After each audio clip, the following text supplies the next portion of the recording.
Hello student, स्वागत है आप सभी का आज के इस सेशन में। तो बच्चे, आज से आपकी एक नई सीरीज हम कहेंगे स्टार्ट हो रही है और ये है आपके स्टैटिक जीके की। ठीक है, स्टैटिक जीके मतलब वो क्वेश्चन जो कि किसी जीके के कोर सब्जेक्ट से परे होते हैं। ठीक है, परे मतलब ना तो ज्योग्राफी के हैं, ना वो हिस्ट्री के हैं, ना ही वो पॉलिटी के हैं। तो जो कोर सब्जेक्ट है उसके अलावा जो मिसलिनियस टॉपिक है, वो जो आपके क्वेश्चन आते हैं, कहाँ से आते हैं, कैसे आते हैं, वो बच्चे हम करेंगे। ठीक है, और बेसिकली ये क्या है, पिछले 5 साल, ठीक है, 2018 से जो है हमारे जितने भी क्वेश्चन पेपर रहे हैं एसएससी जेई के, उसमें हमने छांट छांट करके निकाले हैं स्टैटिक जीके के क्वेश्चन। ठीक है, तो उनका जो बेसिक है वो तो हम क्वेश्चन में देखेंगे कि इस तरीके से क्वेश्चन पूछा गया था। ठीक है, उसका एडवांस कितना और पूछा जा सकता है वो उसके एक्सप्लेनेशन में आप देखेंगे।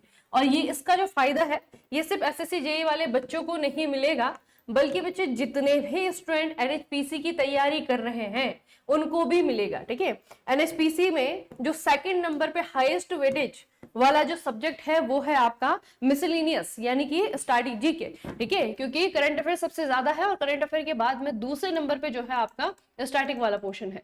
ठीक है, तो बहुत अच्छे से बच्चे आपको सेशन देख रहे हैं। ठीक है, एक तरीके से आपके पीवाईक्यू भी सॉल्व हो रहे हैं और दूसरा जो है आप लोग की प्रैक्टिस भी हो रही है। ठीक है, दोनों चीजें एक साथ करेंगे और एनालिसिस भी करिए खुद को कि कैसे कैसे जो है आप लोग कर पा रहे हैं, कितना कर पा रहे हैं।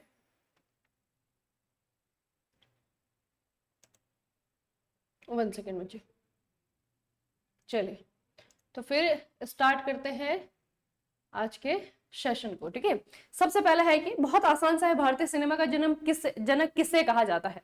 तो ये क्लासेस जो है लाइव नहीं होंगी। ठीक है, आपको प्रीमियर तो दिखेगा, लेकिन बच्चे क्लासेस जो है आपके रिकॉर्ड फॉर्मेट में है।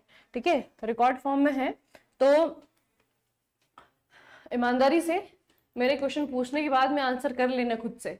ठीक है, भारतीय सिनेमा का जन्म कहा जाता है दादा साहेब फाल्के को। किसे कहा जाता है? दादा साहेब फाल्के को कहा जाता है। ठीक है, इनके बारे में एक क्वेश्चन आता है कि सबसे पहली मूवी जो बनी थी कौन सा साल में बनी थी, किसने बनाई थी। तो बच्चे सबसे पहली जो साइलेंट मूवी थी राजा हरिश्चंद्र थी, मूक फिल्म थी ये, मतलब इसमें आवाज नहीं थी। ठीक है, एक्टर सिर्फ एक्ट कर रहे थे और 1913 में जो है आपकी ये बनी थी। ठीक है, पहली इंडियन मूवी थी जो रिलीज हुई थी। उसके बाद बच्चे कुछ साल बाद राजा हरिश्चंद्र के पहली बार मोशन पिक्चर आई जिसमें की आवाज थी। ठीक है, ये आई आपकी आलम-आरा।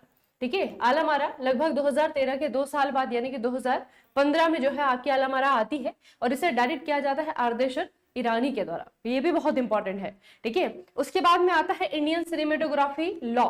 ये आता है बच्चे 1918 में। आप ईयर देखिए, 13 के बाद से कहानी स्टार्ट होती है, 13 के बाद में 15, 15 के बाद में 18। ठीक है, 18 में जो है आपका इंडियन सिनेमेटोग्राफी लॉ आता है। ठीक है, इसके द्वारा क्या किया जाता है बच्चे, सिनेमा हॉल्स के लिए जो है आपका लाइसेंस देना स्टार्ट किया जाता है। ठीक है, और जो हमारी अपनी फिल्म्स है या फिर जो हमारी फॉरेन की फिल्म्स है उन पे सेंसरशिप लगाना जो है आपका स्टार्ट किया जाता है। ठीक है, तो ये लॉ भी आपको याद रखना है, 1918 में आया था। ठीक है, the board of census was established in the provinces beginning the 1920। ठीक है, मतलब कि 1920 में जो है आपके ये इस तरीके से बोर्ड बनने लगे थे जिन्होंने कि सेंसरशिप का काम स्टार्ट कर दिया था। ठीक है, तो इस तरीके से बच्चे कहानी आपको याद रखनी है। या फिर कह सकते हैं कि भारत में भारतीय सिनेमा का जो डेवलपमेंट हुआ, जो विकास हुआ, वो किस तरीके से हुआ। तो 1913 से कहानी शुरू होती है, उसके बाद में 1915 है, उसके बाद में आपका 1918 है। ठीक है, अच्छा, अब रिसेंट की भी इससे कनेक्ट करके देख लेते हैं। तो दादा साहेब फाल्के के नाम पे बचे उसके बाद एक भारत में सिनेमा के क्षेत्र में जिनका कंट्रीब्यूशन बहुत ज्यादा होता, बहुत अधिक होता है, उनको जो है सब सर्वोच्च सम्मान इसे माना जाता है सिनेमा के क्षेत्र का। तो इस साल 2025 में ये पुरस्कार जीता है मोहनलाल ने। ठीक है, ये बच्चे कौन से सिनेमा के एक्टर हैं? ये हैं आपके मलयालम फिल्म के मूवीज के जो है बहुत ही फेमस जो है आपके सुपरस्टार है मोहनलाल। इनको जो है दादा साहब फाल्के पुरस्कार दिया गया है 2025 का। माउंट एवरेस्ट पे चढ़ने वाली पहली भारतीय महिला का नाम बताइए। बहुत बेसिक सा है, इनका नाम है बच्चे बछेंद्री पाल।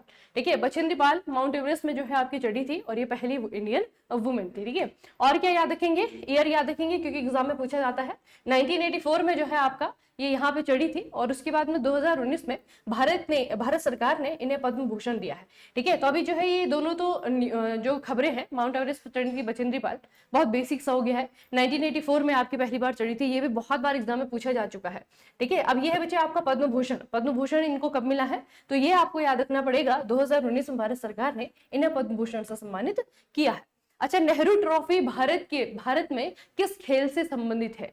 ठीक है, नेहरू कप नहीं है, नेहरू ट्रॉफी है। तो नेहरू ट्रॉफी जो है आपका ये है बोट रेस से। ठीक है, नौकायन इसे हिंदी में कहेंगे। ठीक है, तो ये आपका बोट रेस है।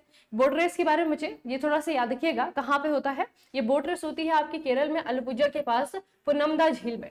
ठीक है, केरल में अलपुजा नाम की जगह है, वहां पे एक लेक है पुनमदा झील। ठीक है, यहाँ पे जो है आपका नेहरू ट्रॉफी बोट रेस की जाती है। इस साल के विनर की अगर हम बात करें तो 2025 में ये जो है आपका वियापुरम, ठीक है, वियापुरम विलेज का नाम है, उन्होंने जो है आपको ये जो नेहरू ट्रॉफी है वो जीती है। ठीक है, तो ये भी बच्चे याद रखिएगा। ठीक है, अगला है लोकतंत्र समर्थक अभियान चलाने वाली आंग सान सू की निम्नलिखित में से किस देश से संबंधित है? तो हमारा एक पड़ोसी देश है म्यांमार। अभी तो इनकी सरकार बच्चे यहाँ पे नहीं है। ठीक है, तो म्यांमार की बहुत ही फेमस जो है आपकी लीडर रही आंग सान सू की। ठीक है, कहाँ की है? म्यांमार की है। इनकी पार्टी भी जो है आपका एग्जाम में पूछे जा सकती है। तो नेशनल लीग फॉर डेमोक्रेसी इनकी पार्टी का नाम है।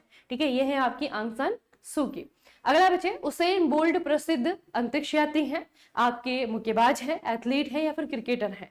तो ये जो है आपके बहुत ही फेमस एथलीट है ना, धावक है बच्चे, उसेन बोल्ट। दूसरा क्या है कि इनकी कंट्री का नाम भी पूछा जा सकता है, तो इनकी कंट्री का नाम याद रखेंगे, ये है आपके जमैका से।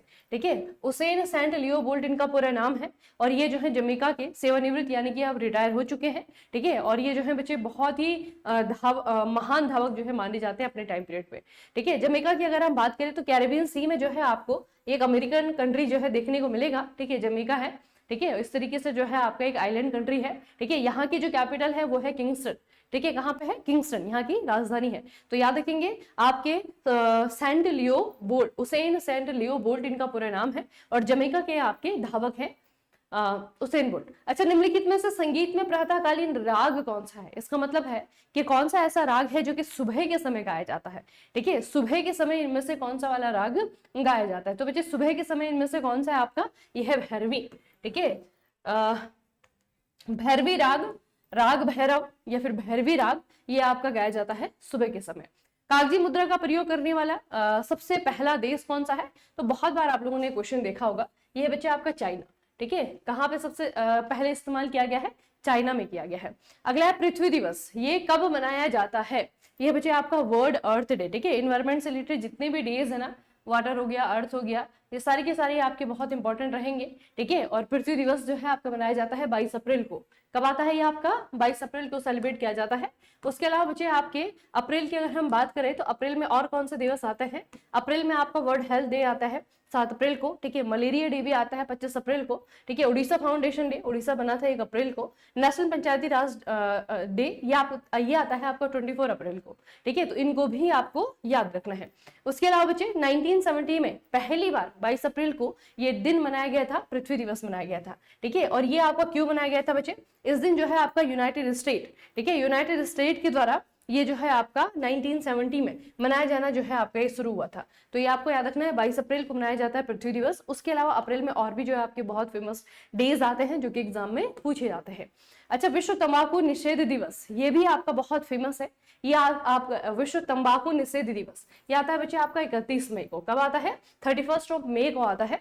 और मई में इसके अलावा और भी जो है आपके इंपॉर्टेंट डेज हैं। इसमें जैसे कि आपका 1 मई को आता है लेबर डे। ठीक है, उसके बाद जो है आपका वर्ल्ड प्रेस फ्रीडम डे आता है, ये आपका मई 3 को आता है। फिर आपका इंटरनेशनल नर्स डे है। ठीक है, ये आपका 12 मई को आता है। ठीक है, उसके बाद में जो है आपका वर्ल्ड नो टोबैको डे आता है, जैसे 31 है ना, 31 मई को जो आपका आता है तंबाकू निषेध दिवस। तो ये बच्चे आपको याद रखना है। इनमें से नर्सेस डे ये भी ऑलरेडी जो है एग्जाम में पूछा जा चुका है। ठीक है, ये तो आपका बहुत बार पूछा जाता है। लेबर डे ये आता है आपका 1 मई को। ठीक है, तो इंपॉर्टेंट डेज हैं आपके मई के। अगला है बारीक चित्रित कपास गोलकुंडा, कपास यानी कि कॉटन, कॉटन यानी कि कपड़े पे। ठीक है, सूती कपड़े पे जो है आपका गोलकुंडा में, गोलकुंडा एक जगह है, वहां पे जो है आपका इस तरीके से एक पेंटिंग बनाई जाती है। तो इसे क्या कहते हैं? इस पेंटिंग का नाम आपको बताना है, जो कि कपड़े पे बनाया गया है। ठीक है, और ये जो है आपका हाथों से कलाकारी की गई है कपड़े पे। इस पेंटिंग को क्या कहा जाता है? और ये पेंटिंग आपकी फेमस है कहाँ पे? गोलकुंडा पे। ठीक है, तो ये बच्चे आपका है कलमकारी। ठीक है, ये आपकी है कलमकारी। कलमकारी का एग्जाम्पल है आपको ये भी पूछा जा सकता है कि कलमकारी जो पेंटिंग्स है ये भारत के कौन से क्षेत्र में फेमस है? तो ये बच्चे आपका है दक्षिण भारत। ठीक है, दक्षिण भारत में आपको दिखेगा एक प्रकार से जो है आपका हाथ में हाथ से चित्रित सूती कपड़ा है जो कि भारत के आंध्र प्रदेश राज्य में उत्पादित होता है। कलमकारी में केवल प्राकृतिक रंगों का ही इस्तेमाल किया जाता है। भारत में कलमकारी कला की दो विशिष्ट शैलियां हैं, एक आपका मछलीपट्टनम शैली है और दूसरी आपकी श्रीकालहस्ती शैली है। ठीक है, तो श्रीकालहस्ती शैली या फिर आपकी मछलीपट्टनम शैली आपको पूछा जाएगा ये किसकी शैलियां हैं। ठीक है, तो ये शैलियां किसकी हैं, ये है आपकी पेंटिंग्स की। ठीक है, ये है आपकी चित्रकारी की शैलियां। ठीक है, इसे बच्चे याद रखेंगे। अगला क्वेश्चन है आपका, निम्नलिखित में से कौन से भारत में निर्मित पहली बहुउद्देशीय परियोजना है। सबसे पहले नदी घाटी परियोजना जो भारत में बनाई गई, भारत में डेवलप की गई, यह बच्चे आपकी दामोदर। ठीक है, दामोदर नदी घाटी परियोजना है। इसे डेवलप किया गया अलग अलग जगहों पे। ठीक है, ये मतलब ऐसा नहीं कि दामोदर नदी पे एक ही डैम बना दिया गया और वो जो है आपका भारत का पहली परियोजना है। इसके अंतर्गत दामोदर नदी की सहायक नदियों में डैम बनाया गया, दामोदर नदी में डैम बनाया गया। ठीक है, तो एक बहुत बड़ी परियोजना बच्चे आपका ही था। देश जब आजाद होता है 1947 में ना, उसके एक साल बाद ही जो है 1948 में जो है आपका स्टार्ट हो गया था बच्चे। ठीक है, 3 हाइडल स्टेशन तिलैया है, मैथन है, पंचायत बांध है। ठीक है, मैथन में गैस टरबाइन इकाई से जुड़े हुए हैं। दामोदर नदी पर 4 बहुउद्देशीय परियोजना 1948 से लेकर के 1959 के अवधि के दौरान बनाए गए थे। कौन कौन से? तिलैया है, तिलैया जो है आपका बराकर नदी पे बनाया गया है। ठीक है, बराकर नदी जो है इसी की सहायक नदी है। कोनार है बच्चे, कोनार जो है आपका कोनार नदी पे बनाया गया है हजारीबाग जिले में। ठीक है, मैथन है, मैथन भी आपका दामोदर नदी घाटी परियोजना से एक है जो कि आपका बराकर नदी पे बनाया गया है। तो बेसिकली इनके नाम याद रखना, तिलैया है, कोनार है, मैथन है। ठीक है, ये सारे के सारे डैम है जो कि इस परियोजना का हिस्सा है। इस परियोजना के अंतर्गत जो है आपके ये बनाए गए थे। अगला है WWF विश्व वन्यजीव कोष का प्रतीक क्या है। मतलब जब आप WWF को देखते हैं तो इसका लोगो पूछा हुआ है। इसका लोगो क्या है बच्चे? तो इसका लोगो यहाँ पे देखिए, ये रहा आपका world wide fund for nature. ठीक है, तो इसका लोगो आप लोग देख रहे हैं, क्या है बच्चे? ये है आपका पांडा, है ना, ये है आपका बच्चे पांडा। तो ये बच्चे आपको थोड़ा सा याद रखना है कि WWF के बारे में आपको क्या क्या क्वेश्चन पूछे जा सकते हैं। तो इसके बारे में आपको ये 2-3 क्वेश्चन पूछे जा सकते हैं। ठीक है, इसका हेडक्वार्टर कहाँ पे है? ठीक है, इसका लोगो क्या है? तो लाल पांडा जो है इसका लोगो है। ठीक है, इसका स्थापना 1961 में आपका ये बना था। इसका हेडक्वार्टर जो है आपका ग्लैंड स्विट्जरलैंड में है। ठीक है, अभी वर्तमान की अगर हम बात करें तो इसके प्रेसिडेंट जो है आपके आदिल नजम है। ठीक है, तो इस तरीके से आपको याद रखना है WWF। अगला है बच्चे, भारत में सबसे बड़े नियोक्ता का नाम बताइए। सबसे बड़े नियोक्ता का मतलब क्या है? इनमें से कौन सी ऐसी ऑर्गेनाइजेशन है, वो सरकारी क्षेत्र की हो सकती है, प्राइवेट सेक्टर की हो सकती है, कौन सा ऐसा ऑर्गेनाइजेशन है जो कि सबसे ज्यादा एम्प्लॉयज को, सबसे ज्यादा लोगों को जो है एम्प्लॉयमेंट देती है। ठीक है, तो ये जो आंकड़ा है बच्चे ये आपका चेंज होता रहता है। फिलहाल इसका जो आंसर था ये था आपका इंडियन रेलवे। ठीक है, भारतीय रेलवे है। लेकिन वैसे अगर आप लोग देखेंगे ना, रिसेंट में आपको एक डेटा दिखाती हूँ। रिसेंटली बच्चे आपका ये 2024 की बात हो रही है, मिनिस्ट्री ऑफ डिफेंस में अगर आप देखेंगे लगभग जो है आपके 29 लाख लोग हैं। ठीक है, इंडियन रेलवे की अगर हम बात करें तो यहाँ पे आपके 12 लाख लोग हैं। ठीक है, TCS की अगर हम बात करें तो यहाँ पे आपके 6 लाख लोग हैं। ठीक है, तो यहाँ पे क्या कहा जा सकता है कि जो हमारा प्राइवेट सेक्टर है वहाँ पे TCS सबसे बड़ा नियोक्ता है। ठीक है, जो सरकारी क्षेत्र है वहाँ पे आपका इंडियन रेलवे और मिनिस्ट्री ऑफ डिफेंस, ये जो है आपके बच्चे पहले और दूसरे नंबर पे है। लेकिन अधिकतर जो है ऑप्शन में डिफेंस नहीं दिया जाता, सिर्फ रेलवे दिया जाता है, इसीलिए जो है आंसर आपका इंडियन रेलवे आता है। ठीक है, ये बच्चे याद रखना। अगला है, हरेली किस राज्य का फसल उत्सव है? ये एक हार्वेस्टिंग फेस्टिवल है जो एग्रीकल्चर से रिलेटेड है और ये बच्चे आपका है छत्तीसगढ़ का। ठीक है, ऐसा ही एक त्योहार है उत्तराखंड में सेलिब्रेट किया जाता है, उसका नाम है हरेला। ये है आपका हरेली। ठीक है, हरेली है। तो छत्तीसगढ़ की अगर हम बात करें, यहाँ पे और भी बच्चे फेस्टिवल्स हैं जो कि मनाए जाते हैं, पूरे देश भर में फेमस है। जैसे कि आपका बस्तर दशहरा है। एक बच्चे आपका दशहरा हम मनाते हैं जिसे हम विजयदशमी भी कहते हैं, है ना। आप लोगों ने देखा होगा रावण के पुतले फूके जाते हैं, तो वो आपका विजयदशमी का त्योहार है। पूरे नॉर्थ इंडिया में जो है आपका हर्षोल्लास से सेलिब्रेट किया जाता है। उसके पीछे रीजन जो है आप सभी को पता है कि रावण का वध जो है आपका हुआ था। इस तरीके से जो है आपका अच्छाई पे बुराई पे अच्छाई की जीत हो गई थी। ठीक है, तो उसका एक सिंबल माना जाता है इसे। लेकिन आप छत्तीसगढ़ में देखेंगे, छत्तीसगढ़ में बच्चे 75 डेज का एक दशहरा सेलिब्रेट होता है, उसे कहते हैं बस्तर दशहरा। ठीक है, 75 दिनों तक आपका ये मनाया जाता है। और इसमें जो है यहाँ पे एक लोकल देवी है दंतेश्वरी, माँ दंतेश्वरी, उनकी पूजा की जाती है। ठीक है, उसके बाद में आपका मड़ई फेस्टिवल आता है। उसके बाद में आपका गोंचा फेस्टिवल आता है। गोंचा फेस्टिवल आपका सिमिलर है किसके जैसे? जैसे बच्चे आपका रथ यात्रा होती है ना, जगन्नाथ रथ यात्रा, उसी का जो है आपका ये सिंबॉलिक है, मतलब उसी के जैसे है। ठीक है, तो ये है आपका गोंचा फेस्टिवल। फिर आपका राजिम कुंभ मेला। राजिम जो है इसे हम कह सकते हैं ये छत्तीसगढ़ का प्रयागराज है। ठीक है, जैसे बच्चे उत्तर प्रदेश में जो प्रयागराज है यहाँ पे आपका सरस्वती नदी है, गंगा नदी है और ये आपकी यमुना नदी है ना। ऐसा माना जाता है कि कभी जो है किसी जमाने में यहाँ पे 3 नदियों का संगम था, इसीलिए जो है आपका ये प्रयागराज कहलाता है। ठीक है, इलाहाबाद पहले पुराना नाम था, अभी सरस्वती नदी नहीं है। ठीक है, अभी जो है आपकी दो ही नदी है, गंगा और यमुना। उसी तरीके से छत्तीसगढ़ में एक ऐसी जगह है राजिम नाम की, यहाँ पे भी 3 नदियों का संगम है। यहाँ पे आपके पेरी नदी है, सोंडूर नदी है और महानदी, इन तीनों का संगम होता है, इसीलिए इसे जो है आपको क्या कहा जाता है, छत्तीसगढ़ का प्रयागराज कहा जाता है। तो राजिम कुंभ मेला लगता है। ठीक है, उसके अलावा जो है बच्चे यहाँ पे आपका भोरम देव फेस्टिवल होता है। भोरम देव बेसिकली यहाँ पे क्या है, जनजातियों की देवता है। ठीक है, छत्तीसगढ़ जो है पूरा बस्तर क्षेत्र अगर आप लोग देखेंगे तो यहाँ पे छत्तीसगढ़ में जो शेड्यूल्ड ट्राइब्स है उनकी पॉपुलेशन बहुत ज्यादा है। ठीक है, तो पॉपुलेशन बहुत ज्यादा है, तो इसीलिए जो है बच्चे यहाँ पे जो पॉपुलेशन आदिवासियों की जो देवता है भोरम देव, उनको पूजा जाता है, उनको माना जाता है। ठीक है, तो ये आपको याद रखना है, भोरम देव फेस्टिवल है, राजिम कुंभ मेला है, आपका गोंचा फेस्टिवल है, मडाई फेस्टिवल है, आपका बस्तर दशहरा है, ये सारे के सारे जो है आपके छत्तीसगढ़ से रिलेटेड है, अपना अपना जो है इनका महत्व है। अगला है जॉन कॉम किस स्टार्टअप के संस्थापक हैं, को फाउंडर जॉन कॉम कौन सी कंपनी के। सभी लोग जो है इसका इस्तेमाल कर रहे हैं वर्तमान में, माइक्रोसॉफ्ट है, गूगल है, फेसबुक है, व्हाट्सएप है, तो ये है आपका व्हाट्सएप। ठीक है, व्हाट्सएप जब आपकी कंपनी बनी थी ना बच्चे, तो ये आपका जॉन कॉम के द्वारा बनाई गई थी और इसके जो को फाउंडर थे दूसरे व्यक्ति वो थे आपके ब्रायन एक्टन। ठीक है, ब्रायन एक्टन और जॉन कॉम के द्वारा ये बनाया गया था। कंपनी है आपकी व्हाट्सएप, कब बनी थी, 2009 में। ठीक है, और 2014 में फेसबुक के द्वारा यानी कि मेटा के द्वारा इसे एक्वायर कर लिया गया था। ठीक है, तो याद रखना है आपको 2009 में जो है आपका ये बना था और जॉन कॉम और ब्रायन एक्टन इन दोनों ने मिलकर के जो है कंपनी बनाई थी। अगला बच्चे, ज्वाला गुटा किस खेल से संबंधित खिलाड़ी हैं। इस तरीके से क्वेश्चन आता है स्पोर्ट्स से। ठीक है, कुछ फेमस पर्सनालिटीज हैं, उनका नाम दे दिया जाएगा और पूछा जाएगा कौन सा खेल है। तो ज्वाला गुटा जो है आपकी ये बैडमिंटन की बहुत फेमस खिलाड़ी है, भारत के लिए जो है इन्होंने खेला है, अभी भी जो है कभी कभी खेलती हैं। ठीक है, उसके अलावा मैं आपको रिसेंट कुछ प्लेयर्स के नाम बता रही हूँ जो कि चर्चाओं में है, भारत के बैडमिंटन खिलाड़ी। एक आपके लक्ष्य सेन है बच्चे, ठीक है, प्रणय एचएस है, ठीक है, एक आपके पीवी सिंधु है, सभी लोग जानते होंगे, अश्विनी पोनप्पा है, तनिषा क्रिस्टो है।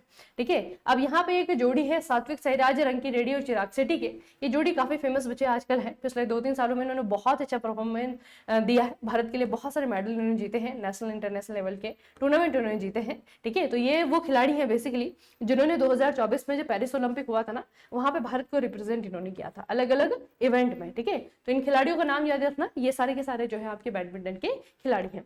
अगला बच्चे आपका एंजल्स एंड डेमंस, ये उपन्यास किसके द्वारा लिखा गया है। एंजल्स एंड डेमंस ये लिखा है आपका डैन ब्राउन ने। किसने लिखा है बच्चे, ये लिखा है आपका डैन ब्राउन ने। बस आपको किताब और किताब के ऑथर का नाम याद रखना है।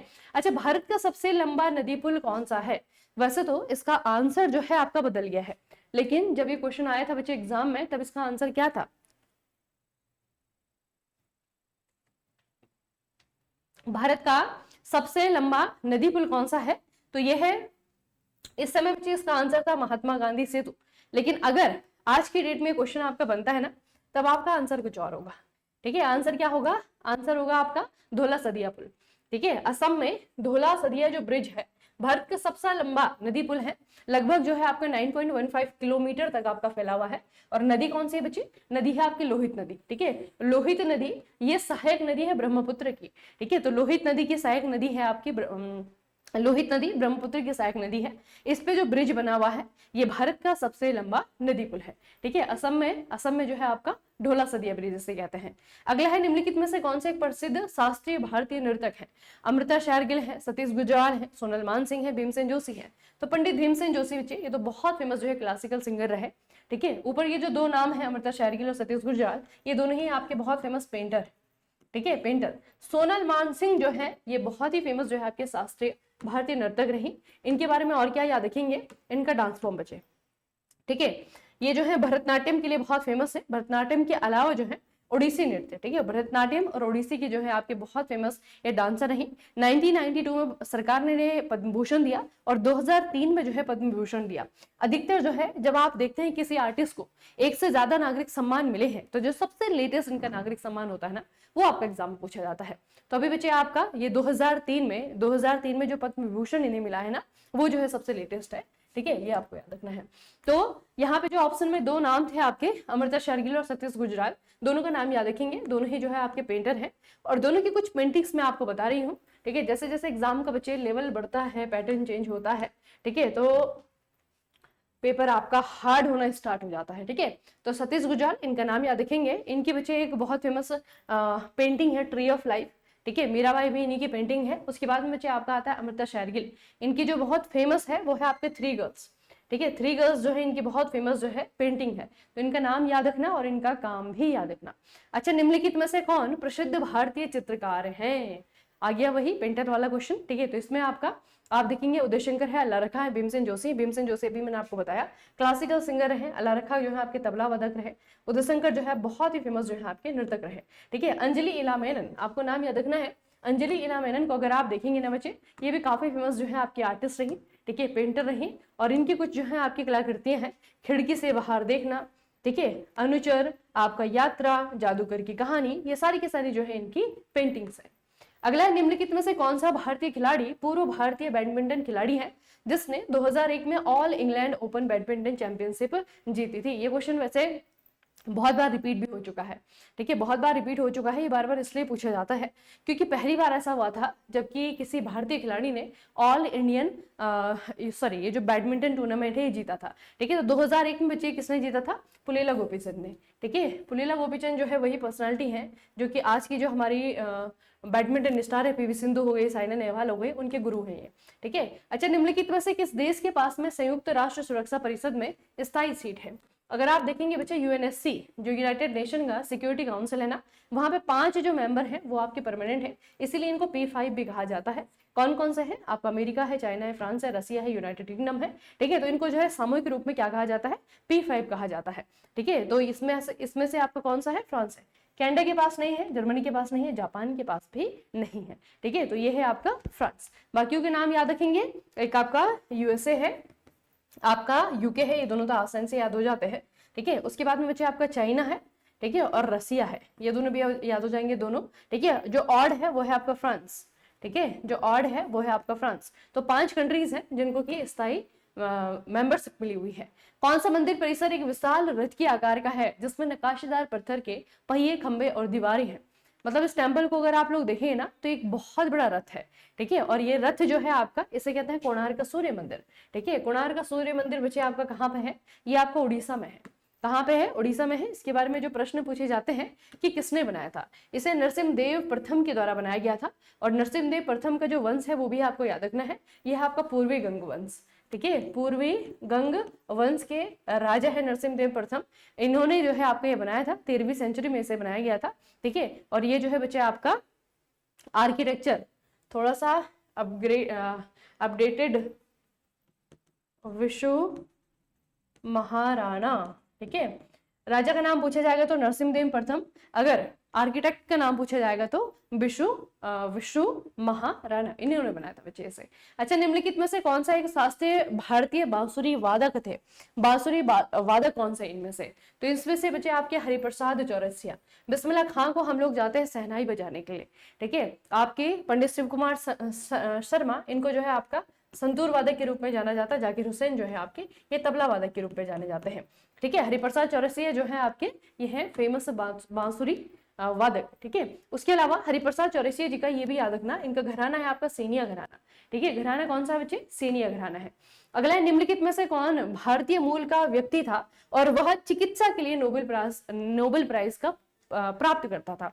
अब ये जो आपका टॉपिक है ना, अभी रिसेंटली जो है नोबेल दिए गए हैं। ठीक है, अभी जो है आपके रिसेंटली नोबेल दिए गए हैं। तो जो बच्चे आपके नोबेल दिए गए हैं, इनका जो स्टैटिक पोर्शन है ना, उसमें आपका आ सकता है कि रिसेंटली जो है आपका भारत में जो चिकित्सा का नोबेल प्राइज है वो किसने जीता था? तो ये थे आपके डॉक्टर हरगोविंद खुराना। ठीक है, एक तो इनका नाम आपको याद रखना है, दूसरा इनका काम याद रखना है कि मिला क्यों था इनको। तो हरगोविंद खुराना को 1968 में, ठीक है, फिजियोलॉजी या फिर मेडिसिन में नोबेल प्राइज दिया गया था 1968 में।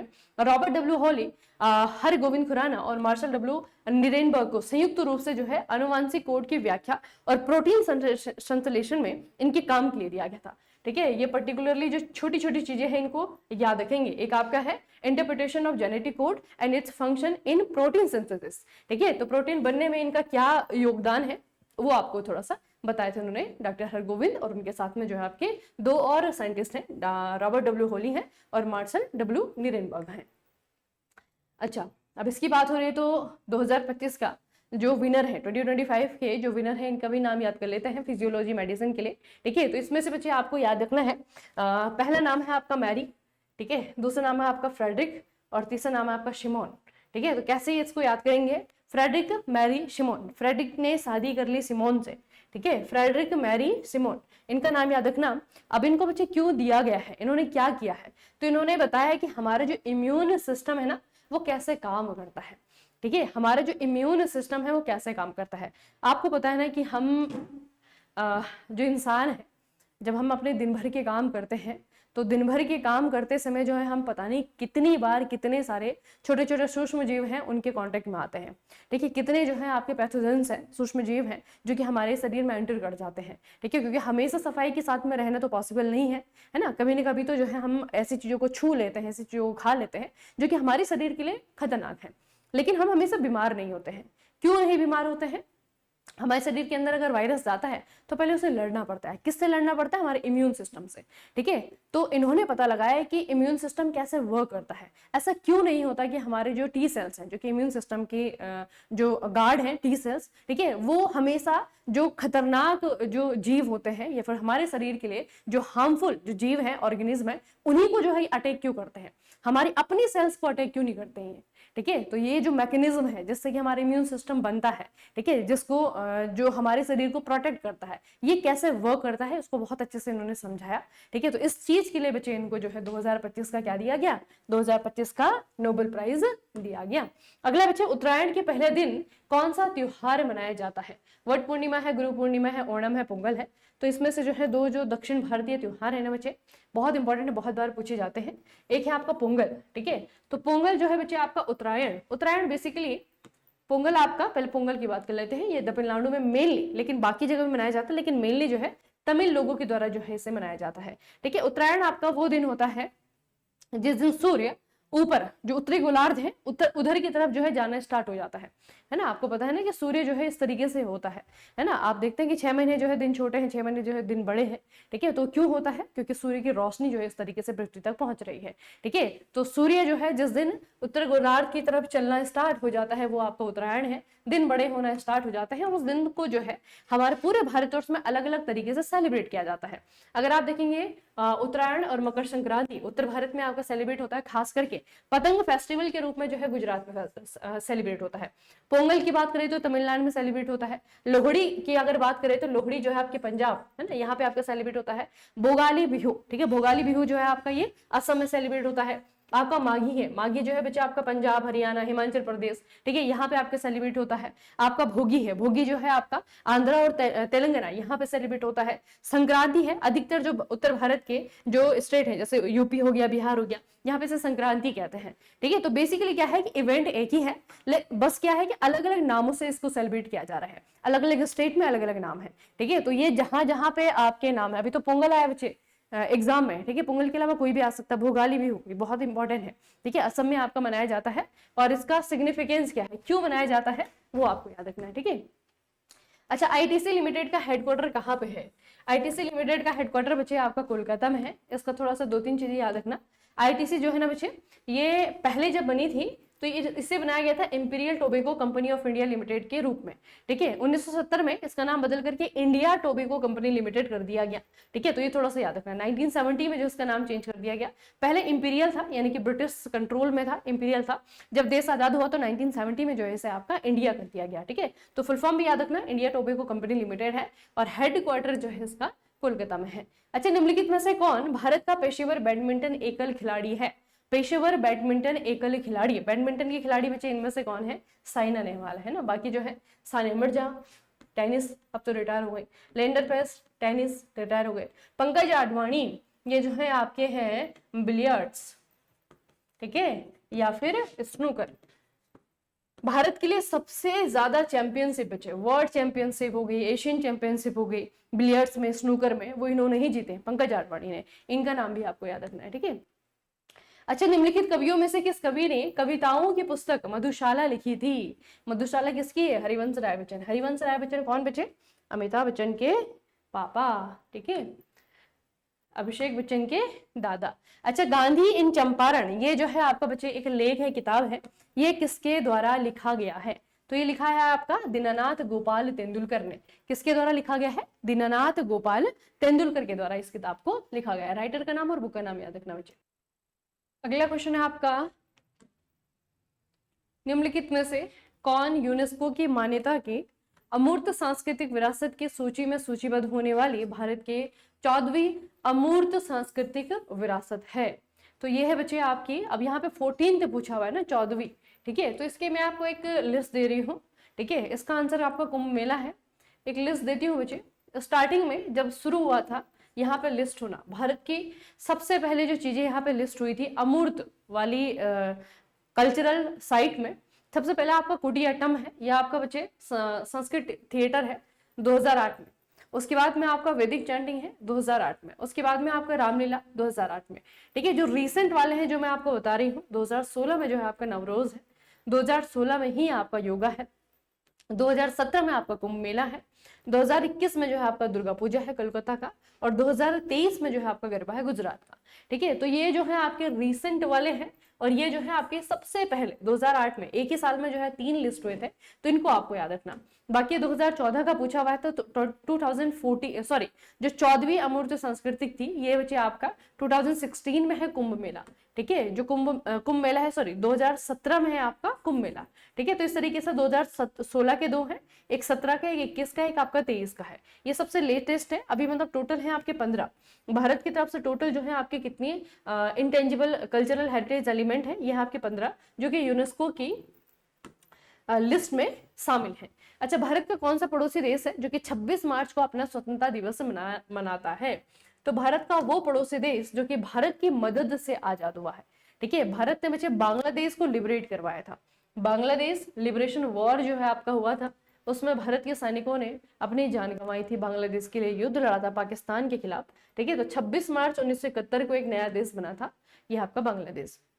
2011 की जनगणना के अनुसार किस राज्य में लिंगानुपात सबसे कम था? लिंगानुपात सबसे कम, पंजाब है, हरियाणा है, उत्तर प्रदेश है, आपका बिहार है, तो ये है आपका हरियाणा। सबसे कम पूछे तो हरियाणा, सबसे ज्यादा पूछे तो केरला, है ना। ये 2011 के सेंसस है। केरला के पास में जो है आपका 1084, ठीक है, फीमेल्स है हर 1000 आदमी पे। और हरियाणा की अगर हम बात करें तो सबसे कम है यहाँ पे, 1000 आदमियों पे जो है आपके 877 ही फीमेल है, ठीक है। तो केरला हाईएस्ट है, हरियाणा आपका सबसे लोएस्ट है। बेसिक है डेटा, बहुत बार एग्जाम में आ चुका है।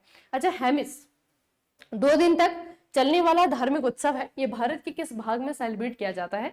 ये आपका सेलिब्रेशन होता है बच्चे लद्दाख में, ठीक है। लद्दाख में, और भी लद्दाख का जो कल्चर है ये बहुत ही कह सकते हैं ना, वैसे तो बच्चे हमारे देश में बहुत डाइवर्सिटी है, बहुत जगह ऐसी कम्युनिटीज हैं जो सिर्फ पर्टिकुलर एक ही जगह में मिलेगी, बाकी उसका जो कल्चर है, वो जो कम्युनिटी है वो पूरे देश में आपको कहीं नहीं मिलेगी, है ना। ठीक उसी तरीके से जो आपकी कम्युनिटी है लद्दाख की कम्युनिटी, ठीक है। लद्दाख में जो लोग रहते हैं ना, ये जो तिब्बतियन बौद्ध धर्म है उसके इन्फ्लुएंस पे है, मतलब उनका जो कल्चर है, इनका जो कल्चर है बहुत ज्यादा सिमिलर है।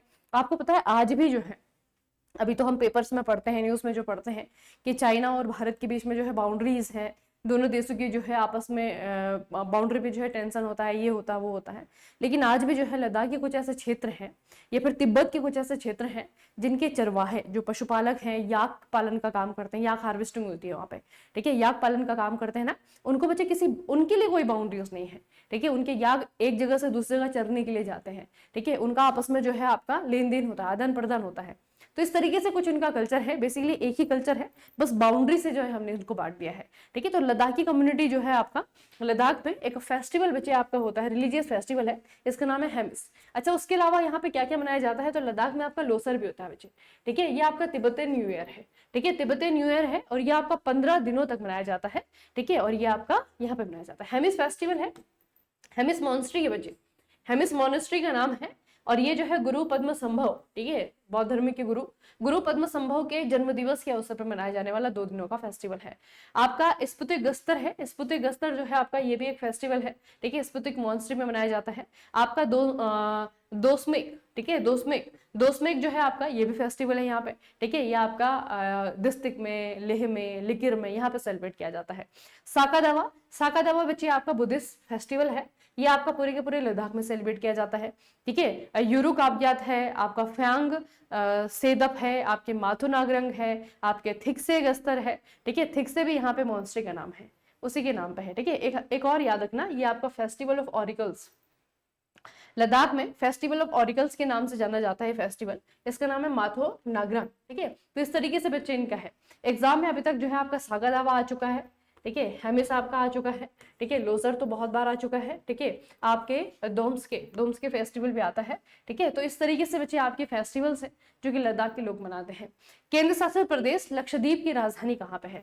अब हमारी जितनी यूनियन टेरिटरीज हैं उनकी जो है आपकी कैपिटल में बता देती हूँ, कोई भी एग्जाम में आए तो याद रखना, वैसे लगभग सबकी आपको याद होनी चाहिए। पहला आपका अंडमान निकोबार है, पोर्ट ब्लेयर, इसका नाम चेंज हो गया है विजयपुरम। नाम क्या है? श्री विजयपुरम, इसका नाम चेंज हो गया, बदल करके इन्होंने कर दिया है। ठीक है, उसके बाद चंडीगढ़ है, चंडीगढ़ की चंडीगढ़ है। दादरा नगर हवेली और दमन और दीव एक ही आपका यूनियन टेरिटरी है, दमन में इसकी कैपिटल है। दिल्ली की नहीं दिल्ली है, जम्मू कश्मीर की श्रीनगर है। ठीक है, समर में और विंटर में जो है आपका जम्मू है, जब बर्फ पड़ जाती है। लद्दाख की बात करें तो समर में आपका लेह है और सर्दियों में जो है आपका कारगिल है। ठीक है, लक्षद्वीप की बात करें तो कावरती है, पुदुचेरी की बात करें तो पुदुचेरी है। तो ये हमारी यूनियन टेरिटरीज है और यूनियन टेरिटरीज की जो है कैपिटल है। यहाँ पे पूछी हुई लक्षद्वीप की, तो लक्षद्वीप की है आपकी कावरती।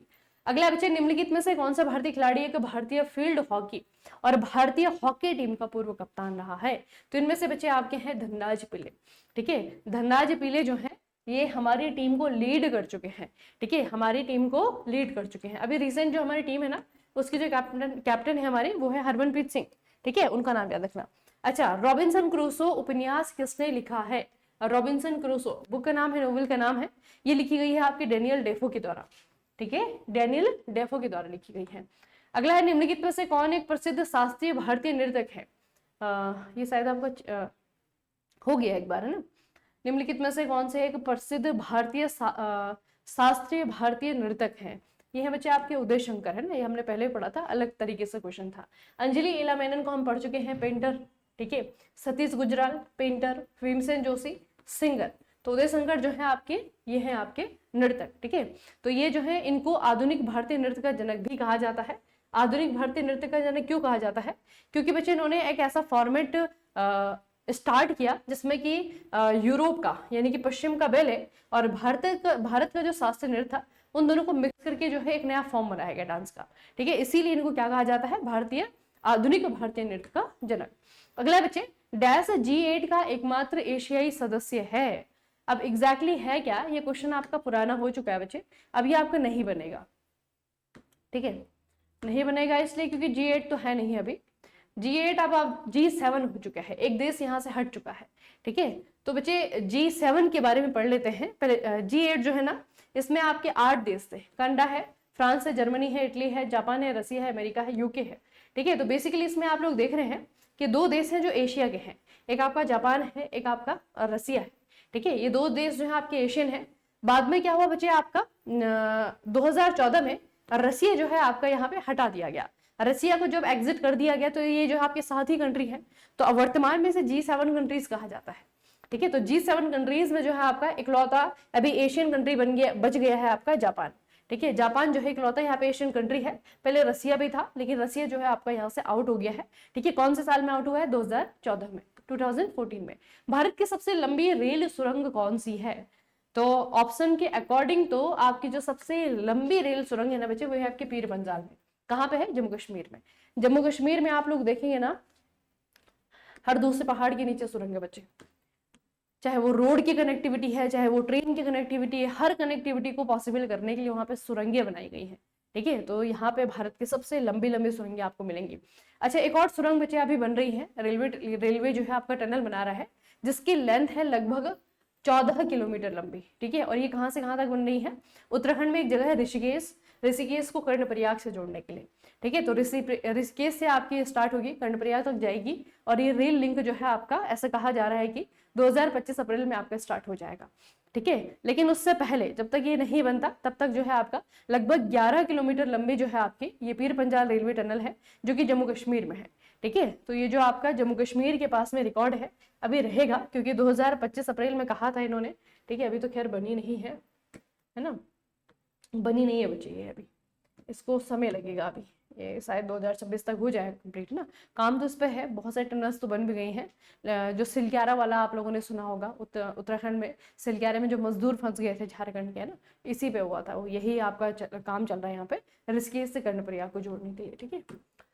अगला है डैश को छोड़कर निम्नलिखित में से सभी भारत रत्न के प्राप्त करता है। डैश को छोड़ करके निम्नलिखित में से सभी भारत रत्न के प्राप्त करता है। तो बच्चे महात्मा गांधी को ऑप्शन बहुत आसान दे दिया है ना। महात्मा गांधी को कभी भी भारत रत्न नहीं मिला। भारत रत्न हमारे देश का सर्वोच्च नागरिक सम्मान है, महात्मा गांधी को कभी भी नहीं दिया गया है, ठीक है।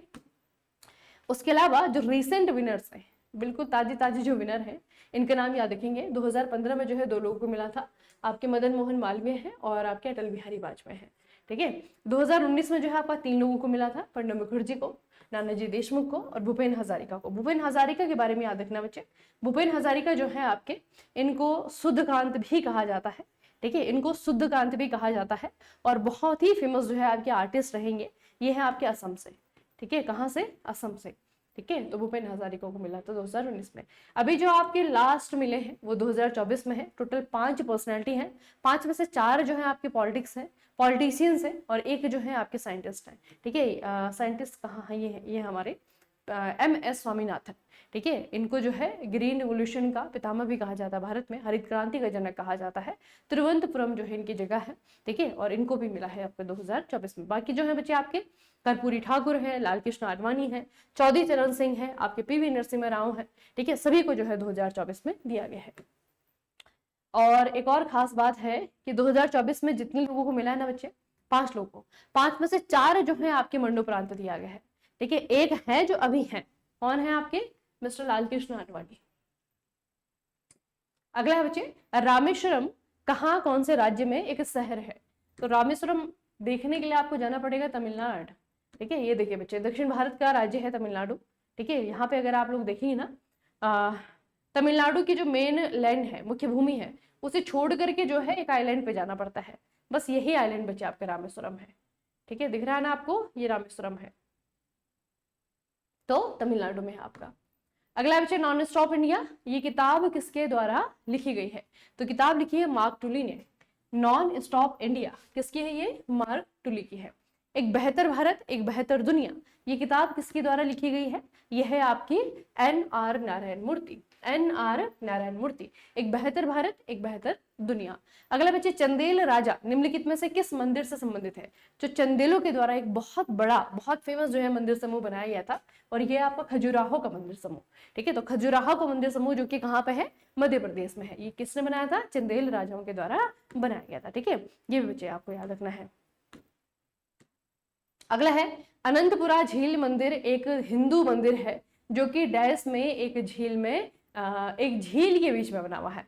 तो अनंतपुरा मंदिर जो है बच्चे केरला में है, ठीक है। और जिस झील में बना हुआ है ना, उस झील का भी नाम आपको याद रखना है। यह है आपका लेकिन कासरगोड केरला, ये केरला का एक मंदिर है और यहाँ पे जो है आपका अनंत पद्मनाभन, ठीक है, इनकी जो है पूजा होती है बच्चे। अनंतपुरा झील में जो है आपका मंदिर बना हुआ है, ठीक है। और ये जो है आपका अनंतपुरा लेक टेम्पल इसे कहते हैं, ठीक है। अनंत पद्मनाभा ये जो है आपके भगवान है, इनकी पूजा जो है आपके यहाँ पे होती है, ठीक है। और है कहाँ पे बच्चे, जगह है आपकी कासरगोड केरला। अगला है आपका निम्नलिखित में से किसने भारत रत्न पुरस्कार अस्वीकार कर दिया था। देखो, भारत रत्न पुरस्कार जो है अस्वीकार किया गया था और कब किया गया था, ये भी याद रखना। ये आपके मौलाना अब्दुल कलाम आजाद थे। इनको साल 1950 में भारत रत्न दिया गया था, लेकिन उन्होंने इसे लेने से मना कर दिया, ये कहते हुए कि जो सेवक होते हैं, यानी कि जो पॉलिटिशियंस होते हैं, ठीक है, या फिर जो इस तरीके से पब्लिक पोस्ट पे होते हैं, ठीक है, चाहे वो मिनिस्टर हैं या फिर एडमिनिस्ट्रेटर हैं, ठीक है, उनको भारत रत्न लेना जो है शोभा नहीं देता है, ठीक है। वो देश के लिए काम करते हैं, देश को सर्विस देते हैं अपनी, ठीक है, उसके बदले उनको सैलरी दिया जाता है, ठीक है। तो उस काम के लिए जो है उनको ये पुरस्कार लेना उन्होंने स्वीकार नहीं किया, इसलिए उन्होंने मना कर दिया था। यह आपकी मौलाना अब्दुल कलाम आजाद 1950 में मिला था बच्चे। अच्छा, विश्व का सबसे ऊंचाई की दृष्टि से सैन्य अड्डा कौन से देश में है, तो ये आपका भारत में है। हम इसे क्या कहते हैं बच्चे, इसे कहा जाता है सियाचिन ग्लेशियर, ठीक है, सियाचिन ग्लेशियर। अगला है विश्व का सबसे बड़ा बैलिस्टिक उल्का प्रभाव क्रेटर भारत के किस राज्य में स्थित है। किसी जमाने में किसी एरा में बच्चे यहाँ पे महाराष्ट्र में यहाँ पे उल्का पिंड गिरा होगा। अब उल्का पिंड तो गिर गया, ठीक है, वो जमीन जो है धंस गई, धीरे धीरे वहां पे पानी इकट्ठा हुआ और वहां पे जो है आपका क्या बन गया, एक झील बन गई। ठीक है, तो ये क्रेटर से बनी हुई एक लेक है, इसे कहता है बच्चे आपका लोनार लेक। ठीक है, लोनार झील इसे कहा जाता है। ये आपका बुल्ढाना डिस्ट्रिक्ट में है, कहाँ पे, महाराष्ट्र में। ठीक है, याद रखना इसे। इकलौती मतलब ऐसी झील है भारत के अंदर जो कि उल्कापिंड से बनी है, यानी कि क्रेटर लेक है। नाम याद रखना, लोनार लेक है। अच्छा, प्रसिद्ध टेनिस खिलाड़ी नोवाक जोकोविच कौन से देश का प्रतिनिधित्व करते हैं? तो ये जो है आपके सर्बिया के खिलाड़ी हैं। नोवाक जोकोविच बच्चे टेनिस खिलाड़ी सर्बिया के खिलाड़ी हैं। ठीक है, ये आपको याद रखना है। तो बेसिकली हमारे जो पिछले 5 साल के क्वेश्चन पेपर्स हैं, ठीक है, उन क्वेश्चन पेपर को हम सॉल्व कर रहे हैं। उसमें स्ट्रैटेजी के किस तरीके से क्वेश्चन पूछे गए हैं उन्हें हम सॉल्व कर रहे हैं। उसके बेस पे कुछ हमारे जो नई चीजें हैं, है ना, वो भी हम जो है देख रहे हैं साथ में। तो इसमें बच्चे आपको क्या करना है, मैंने जैसे कहा कि ऐसा नहीं कि सिर्फ जो है आपका इसके लिए है ना, सिर्फ जो है आपका ऐसा नहीं है कि जो एसएससी वाले बच्चे हैं उन्हीं के लिए है। जो बच्चे एनएचपीसी वाले बच्चे हैं, आपको भी बहुत बेनिफिट इससे मिलेगा। ठीक है, बहुत बेनिफिट इससे मिलेगा। तो ये भी जो है आपको ये क्लासेस आपको देखनी है, क्योंकि स्टैटिक का पोर्शन वहां पर भी सबसे ज्यादा है। ठीक है, स्टैटिक जीके या फिर मिसलेनियस जिन्हें हम कह सकते हैं, ठीक है, इनके क्वेश्चन आएंगे। वो बात सही है कि अभी जो है ये बहुत बेसिक से लेवल के आपको लग रहे होंगे, क्योंकि काफी बार जो है आप लोग इन क्वेश्चन को पढ़ चुके होंगे। लेकिन इसका ही जो आपका थोड़ा सा कह सकते हैं टफ वर्जन जो है ना, वो जो है बच्चे आपको देखना है। ठीक है, तो बाकी जो है दिवाली की सेल चल रही है ना, दिवाली की सेल चल रही है। और दिवाली की सेल का फायदा आप इस तरीके से उठा सकते हैं कि जो बाकी एग्जाम्स की प्रिपरेशन आप कर रहे हैं ना, उन कोर्सेज में जो है आपके 50% ऑफ है। ठीक है, तो वहां पे आप बेनिफिट उठा सकते हैं। अभी जो है चीजें आपके लिए सस्ती रहेंगी। ठीक है, तो थोड़ा सा पैसा बच जाएगा आपका। उसके अलावा एनएचपीसी के लिए बच्चे आपके दोनों टेक्निक जो टेस्ट सीरीज है वो आपको मिलेंगी। टेक्निकल भी है, नॉन टेक्निकल भी है। जो टेक्निकल है ना बच्चे, उसमें आपका आप देखेंगे तो टोटल टेस्ट जो है आपके 28 है, और फुल टेस्ट में जो है आपका नॉन टेक है। ठीक है, फुल टेस्ट में आपका नॉन टेक है। बाकी जो आपको 28 टेस्ट है ना, इसमें जो है आपका टेक्निकल है। बाकी जो आपके नॉन टेक्निकल है, इसमें आपके 10+6 है। तो 10 जो है आपके टोटल, जैसे 60 नंबर का नॉन टेक आना है, तो 60 नंबर का नॉन टेक वाले टेस्ट है आपके 10, जिसमें आपका जीके भी है, जिसमें आपका रीजनिंग भी है, मिक्स है ना। और जो आपके 6 टेस्ट हैं, ये है आपके जनरल अवेयर्स के, जनरल स्टडीज कह सकते हैं। इसमें आपके साइंस का अलग टेस्ट है, जीके का अलग टेस्ट है, आपका करेंट अफेयर का अलग टेस्ट है। इस तरीके से इसका बेनिफिट आप उठाइए, जितने दिन बचे हुए हैं उसमें थोड़ा सा अपने आप को पुश कीजिए। जितना ज्यादा हो सकता है मॉक टेस्ट दीजिए, जितने ज्यादा हो सकते हैं प्रैक्टिस सेशन देखिए। ठीक है, प्रैक्टिस सेशन ज्यादा से ज्यादा क्वेश्चन करिए। ठीक है, क्योंकि यही जो है इन बचे हुए दिनों में किया जा सकता है। ठीक है, और रिवाइज करिए, आपके जो नोट्स हैं उसको जो है रिवाइज करिए। ठीक है, चलिए मिलते हैं नेक्स्ट सेशन में। तब तक के लिए पढ़ते रहिए, बढ़ते रहिए, अपना खूब सारा ख्याल रखिएगा। आप सभी का बहुत बहुत धन्यवाद।